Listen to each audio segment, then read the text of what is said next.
ಶಿವನ ದರ್ಶನ ಮಾಡ್ಲಿಕ್ಕೆ ಆಗಿಲ್ಲ, ಹೋಗ್ಲಿಕ್ಕೆ ಆಗಿಲ್ಲ. ಅದರಲ್ಲೂ ಈ ದಿನ ದ್ವಾದಶ ಲಿಂಗಗಳ ದರ್ಶನ ಮಾಡಿದ್ರೆ ಆ ಮಂಜುನಾಥನ ದರ್ಶನ ಇರಬಹುದು, ಅರುಣಾಚಲೇಶ್ವರ ದರ್ಶನ ಇರಬಹುದು, ಇಲ್ಲ ಚಿದಂಬರಂ ದರ್ಶನ ಇರಬಹುದು, ನಂಜನಗೂಡು ದರ್ಶನ ಇರಬಹುದು, ರಾಮೇಶ್ವರ ದರ್ಶನ ಇರಬಹುದು, ಕಾಶಿ ದರ್ಶನ ಇರಬಹುದು, ಗೋಕರ್ಣ ದರ್ಶನ ಇರಬಹುದು, ಈ ರೀತಿ ಕೋಟಿಲಿಂಗೇಶ್ವರ ದರ್ಶನ ಇರಬಹುದು. ಹಲವಾರು ಎಲ್ಲ ಕಡೆ ಎಲ್ರಿಗೂ ಎಲ್ಲೋ ಒಂದು ಕರ್ಲಿಕ್ಕೆ ಆ ಶಿವನ ದರ್ಶನ ಮಾಡಬೇಕು, ನಮ್ಗೆ ನೋಡ್ಲಿಕ್ಕೆ ಆಗ್ಲಿಲ್ಲ, ಹೋಗ್ಲಿಕ್ಕೆ ಆಗ್ಲಿಲ್ಲ, ಎಲ್ಲೋ ನಮ್ಮಲ್ಲಿ ಆ ವ್ಯವಸ್ಥೆ ಇಲ್ಲ ಅನ್ಕೊಂಡಿರೋರಿಗೆ ಈ ಟಿವಿ ಎಕ್ಸ್ಕ್ಲೂಸಿವ್ಲಿ ನಿಮಗೋಸ್ಕರ ತೋರಿಸ್ಕೊಟ್ಟಿರ್ತಕ್ಕಂಥ ತಂದ್ಕೊಟ್ಟಿರ್ತಕ್ಕಂಥ ವಿಶೇಷ ಕ್ಲಿಪ್ಪಿಂಗ್ಸ್ ಇದು. ಆ ಧರ್ಮಸ್ಥಳದ ಮಂಜುನಾಥ ನಮ್ಮ ನಿಮ್ಮ ನಾಡಿಗೆ, ದೇಶಕ್ಕೆ, ಪ್ರಪಂಚಕ್ಕೆ ಎಲ್ಲದಕ್ಕೂ ರಕ್ಷೆಯಾಗಿ ನಿಂತಿರ್ತಕ್ಕಂಥ ಧರ್ಮದೇವತೆ, ಯಾವೊಂದು ಪರಿಪೂರ್ಣ ಚೈತನ್ಯ. ನಿಮ್ಗೆಲ್ರಿಗೂ ಆ ಭಗವಂತನ ಆಶೀರ್ವಾದ ಸಿಗಲಿ. ನೋಡಿ, ಆ ಶಿವಯ್ಯ ಅನ್ನಬ್ರಹ್ಮ, ಎಲ್ಲರಿಗೂ ಅನ್ನಪೂರ್ಣೇಶ್ವರಿ ಕೂಡ, ಆ ದುರ್ಗಾ ಸ್ವರೂಪಿಣಿಯಾಗಿರ್ತಕ್ಕಂಥ ಅನ್ನಪೂರ್ಣೇಶ್ವರಿ ಕೂಡ ಒಂದ್ಸಲಿ ಆ ಒಂದು ಶಿವನ ಹತ್ರ ಒಂದು ಮಾತಿದೆ, ಎಲ್ಲೋ ಅನುಮಾನ. ಶಿವಯ್ಯ ಯಾವಾಗ ನೋಡಿದ್ರು ಧ್ಯಾನದಲ್ಲಿರ್ತಾನೆ, ಧ್ಯಾನದಲ್ಲೇ ಒಂದು ಕಲಿಲಿಕ್ಕೆ ಹೇಗೆ ಅನ್ನ ತಲುಪಿಸ್ತಾನೆ ಅನ್ನತಕ್ಕಂಥ ಮಾತು ಹೀಗೆ ಮಾತಾಡ್ತಾ ನನಗೆ ಯಾಕೋ ಅನುಮಾನ ಅನ್ನತಕ್ಕಂಥ ಮಾತು ನನಗೆ ಹೇಳಿದಂತೆ. ಯಾಕಮ್ಮ ಅಂತ ಹೇಳಿದ್ರೆ, ನೀವು ಎಲ್ರಿಗೂ ಅನ್ನ ತಲುಪಿಸ್ತೀರಾ ಅಂತ. ನನಗೂ ಗೊತ್ತಿಲ್ಲ, ಆ ಗಾಯತ್ರಿ ಕೊಟ್ಟಿರೋ ಶಕ್ತಿ ಮೂಲಕ ನನಗ್ ಕೊಟ್ಟಿರೋ ಕೆಲಸ ನಾನು ಮಾಡ್ತೀನಿ ಅಷ್ಟೇ ಅಂತ, ನೋಡೋಣ ಅಂತ ಹೇಳಿ ಅಲ್ಲೇ ಹೋಗ್ತಿದ್ದಂತ ಒಂದು ಇರುವೆ ತೆಗೆದು ಒಂದು ಡಬ್ಬಿನಲ್ಲಿ ಹಾಕಿ ಮುಚ್ಚಿಟ್ಟುಬಿಟ್ಟು, ಇದಕ್ಕನ್ನ ಹೇಗೆ ತಲುಪಿಸ್ತಿರೋ ನಾನು ನೋಡ್ತೀನಿ ಅಂತ. ಶಿವಯ್ಯ ಎಷ್ಟಾದ್ರು ಸಮಾಧಿ ಬ್ರಹ್ಮ, ಭೋಲೆನಾಥ್, ಅವ್ನಿಗೇನ್ ಗೊತ್ತಿದೆ, ತನ್ನ ಕೈಂಕರ್ಯ ಅಷ್ಟೇ, ತನ್ನ ಪಾಡಿ ತಾನು ಕೂತ್ಕೊಳ್ತಕ್ಕಂಥ ಮಹಾಚೇತನ. ಸುಮ್ಮನಾಗ್ಬಿಟ್ಟು ಮಾರನೇ ದಿನ ಆ ವಿನಾಯಕನನ್ನ, ಸುಬ್ರಹ್ಮಣ್ಯನನ್ನ ಕರೆದು ಬಿಟ್ಟು, ದುರ್ಗಮ್ಮ ಎಷ್ಟಾದ್ರೂ ಸ್ವಲ್ಪ ಕುಟ್ಕೋ ಸ್ವಭಾವ, ಎಷ್ಟಾದ್ರೂ ದಕ್ಷ ಬ್ರಹ್ಮನ ಮಗಳಲ್ಲದೆ ಆ ಕುಟ್ಕೋ ಬುದ್ಧಿ ಎಲ್ಲಿ ಬಿಡುತ್ತೆ, ಇದಕ್ಕಂತ ಕೋಪ ಜಾಸ್ತಿ ದುರ್ಗಮ್ಮನಿಗೆ, ಸೆಳೆದಿರತಕ್ಕಂಥದ್ದು. ಏನು ಭೋಲಾನಾಥ್ ಊಟ ತಲುಪಿಸ್ಬಿಟ್ರು, ಆಗೋಯ್ತು ಅನ್ನತಕ್ಕಂಥ ಭಾವದಲ್ಲಿ ಆ ಮಹಾದೇವಿ ಕೇಳಿದಾಗ, ನನಗೂ ಗೊತ್ತಿಲ್ಲಮ್ಮ ಅಂತ ಹೇಳಿದಾಗ, ನೋಡಪ್ಪ ನಿಮ್ಮಪ್ಪ ಇಲ್ಲೇ ಇದ್ದಾನೆ, ನಾನೊಂದು ಇರುವೆನ್ ಬಚ್ಚಿಟ್ಟಿದ್ದೇನೆ, ಅದಕ್ಕೆ ಊಟ ಎಲ್ಲಿ ತಲುಪಿಸಿದಾನೆ ಅಂದ್ರೆ, ಇಲ್ಲಮ್ಮ ವಿನಾಯಕನು ಅಷ್ಟೇ ಒಂದು ಬೋಲ, ಒಂದು ಇದು ಪರಿಪೂರ್ಣ, ಎಷ್ಟೇ ಆದ್ರೂ ದುರ್ಗೆಯ ಮಗನಾದ್ರೂ ಆ ಶಿವನ ಪರಿಪೂರ್ಣ ಛಾಯ ಇದ್ದಂತ ಮಹಾಶಕ್ತಿ. ಇಲ್ಲಮ್ಮ ಅಪ್ಪ ತಲುಪಿಸಿರುತ್ತೆ ಅಂತ. ಆದ್ರೆ ಶಿವನಿಗೆ ತುಂಬಾ ಪ್ರಿಯವಾಗಿರ್ತಕ್ಕಂಥ ಮಗನಾಗಿರ್ತಕ್ಕಂಥ ಸುಬ್ರಹ್ಮಣ್ಯನಿಗೆ ದುರ್ಗಾ ಛಾಯ, ಕೋಪ ಬೇಗ. ಎಲ್ಲಿ ತಲುಪಿಸಿರುತ್ತೆ, ಅಪ್ಪ ಇಲ್ಲೇ ಇದೆ, ನಾವು ನೋಡ್ಕೊಂಡು ಇತ್ತು, ನೀನೇ ಹೇಳಿದ್ದಲ್ಲ ಕಾವಲಿರು, ಸರಿ ಆಯ್ತು ಅಂತ ಆ ಡಬ್ಬಿ ತೆಗೆದು ನೋಡಿದ್ರೆ ಅದರಲ್ಲಿ ಆ ಇರುವೆಗೆ ಒಂದು ಪುಟ್ಟದಾಗಿ ಸಕ್ಕರೆ ಇತ್ತಂತೆ. ದಂಗಾಗಿ ಹೋಗ್ಬಿಟ್ರಂತೆ ಆ ಪರಿಪೂರ್ಣ ಛಾಯೆ ಆಗಿರ್ತಕ್ಕಂಥ ಅನ್ನಪೂರ್ಣೇಶ್ವರಿ ಕೂಡ. ಶಿವಯ್ಯ ಹೇಗಾದ್ರೂ ಎಲ್ಲಿಯಾದ್ರೂ ತನ್ನವರನ್ನ ರಕ್ಷಿಸ್ತಾನೆ, ಹೆಂಗಾದ್ರೂ ಅನ್ನೋದಕ್ಕೆ ಒಂದು ಪರಿಪೂರ್ಣವಾದಂತ ಒಂದು ನಿದರ್ಶನ.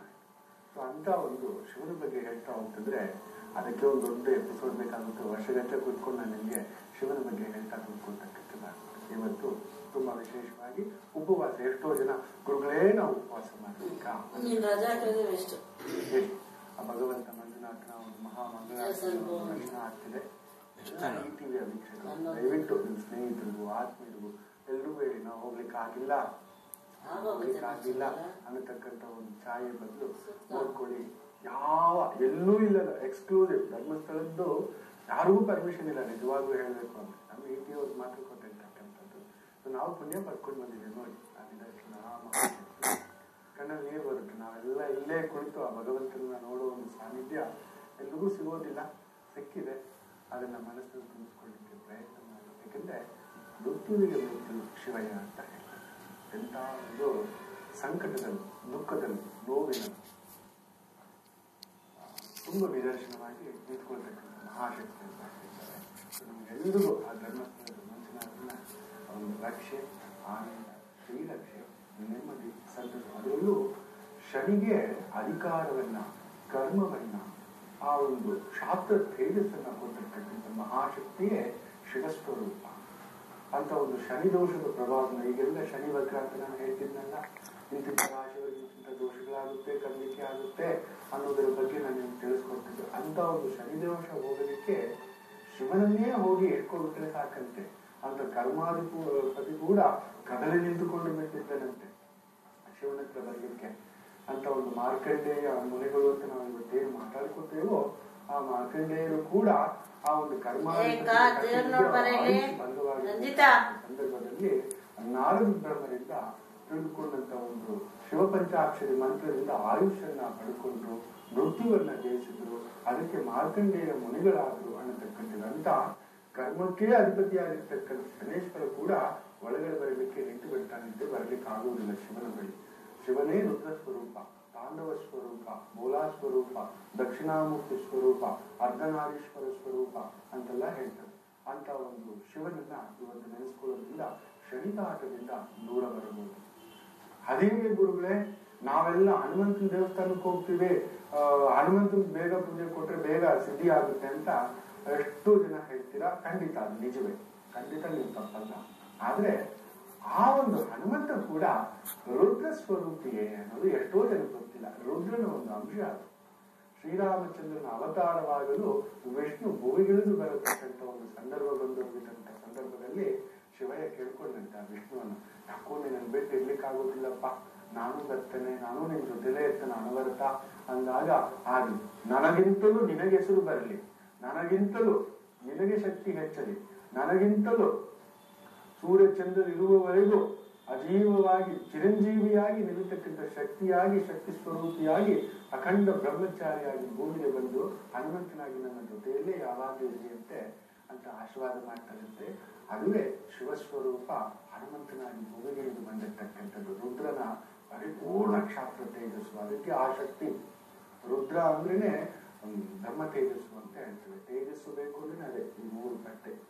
48ರಿಂದ 90 ದಿನ ನಾನು ಅವತ್ತು ಹೇಳಿದೆ, ನಿಮಗೊಂದು ಬ್ರಹ್ಮ ತೇಜಸ್ಸು ಬೇಕಾ, ನಿಮ್ಮನ್ನೆಲ್ಲರೂ ನಮಸ್ತೆ ಅನ್ಬೇಕಾ, ನಿಮ್ಮನ್ನೆಲ್ಲರೂ ಗೌರವಿಸಬೇಕಾ, ನಿಮ್ಮನ್ನ ನೋಡಿದ್ರೆ ಹಾಗೆ ಏನೋ ಒಂದು ತದ್ಭಾವ ಬರ್ಬೇಕಪ್ಪ, ಯಾರು ಮಹಾಮಹಿಮ, ಇವರಲ್ಲಿ ಜ್ಞಾನ ಹೆಚ್ಚು, ಶಕ್ತಿ ಹೆಚ್ಚು, ವಿದ್ಯಾ ಹೆಚ್ಚು, ತನ್ಮಯತೆ ಹೆಚ್ಚು, ಅಹಂಕಾರವಿಲ್ಲ, ನಿರಂಕಾರ ಹೆಚ್ಚು, ಜ್ಞಾನ ಹೆಚ್ಚು, ಅಂಧಕಾರ ತೋರಿಸ್ತಕ್ಕಂಥ ಈ ವ್ಯಕ್ತಿ ಹತ್ರ ಕೂತ್ಕೊಂಡ್ರೆ ತುಂಬಾ ಒಳ್ಳೆ ವೈಬ್ರೇಷನ್ ಅನ್ನಿಸುತ್ತೆ ಅನ್ನತಕ್ಕಂಥ ಒಂದು ಭಾವ ಆಗಬೇಕು ಅಂತ ಹೇಳಿದ್ರೆ ಈ 3 ಪಟ್ಟೆಯನ್ನ ಹಚ್ಚಿ ನೋಡಿಬೇಕಾದ್ರೆ ನಾನು ಚಾಲೆಂಜ್ ಮಾಡ್ತೇನೆ.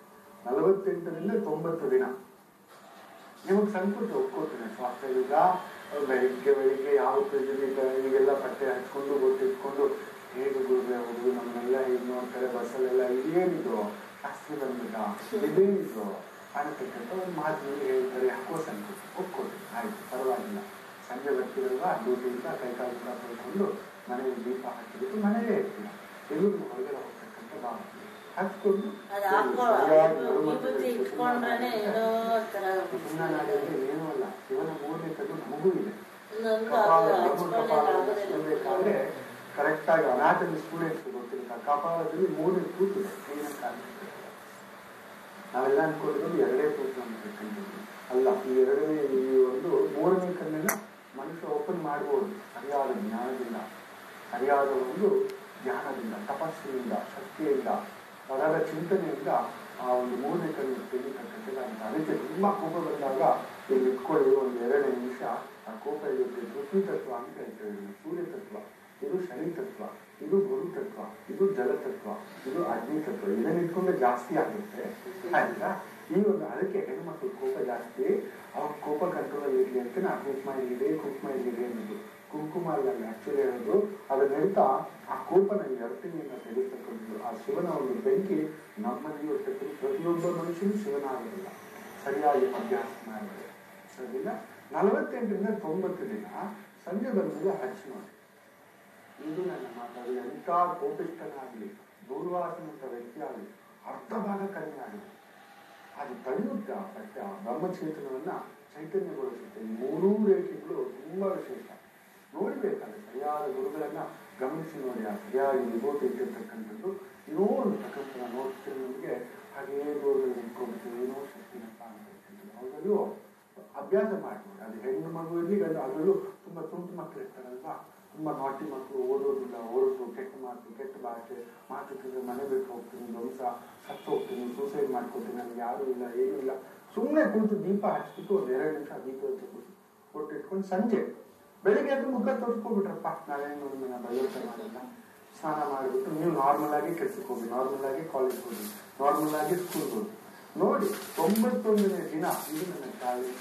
ಬೆಳಿಗ್ಗೆ ಇರ್ತೀರ, ರಾತ್ರಿ ಎಲ್ಲ ಏನೋ ಶಕ್ತಿ ಅದು ತಾನಾಗಿ ಇಳಿಸುತ್ತೆ. ಹಚ್ಕೊಳ್ಳೋಣಪ್ಪ, ನೆತ್ತಿ ಯಾಕೋ ಸ್ಮಶಾನವಾಸಿ ತರ ಕಾಣಿಸುತ್ತೆ, ಇದು ಬೋರ್ಡ್ ಕಾಣಿಸುತ್ತೆ, ಇದು ಬೇಡ ಬೇಡ ಅನ್ನತಕ್ಕಂಥ ಒಳ್ಳೆ ಬೆಗುರಿನ ತರ ಕಾಣಿಸ್ತೀನಿ ಅಂತೇಳಿ ಇದನ್ನ ಇಟ್ಕೋತೀರ. ಖಂಡಿತ ಅಷ್ಟು ಒಂದು ಶಕ್ತಿ ಈ ಮೂರು ಬ್ರಹ್ಮ ವಿಷ್ಣು ಮಹೇಶ್ವರ, ಆ ಮೂರನೇ ಪದ್ಯದಲ್ಲೂ ಮಹೇಶ್ವರನ ನಿಯಂತ್ರಣಕ್ಕೆ ಬರ್ತಕ್ಕಂಥದ್ದು.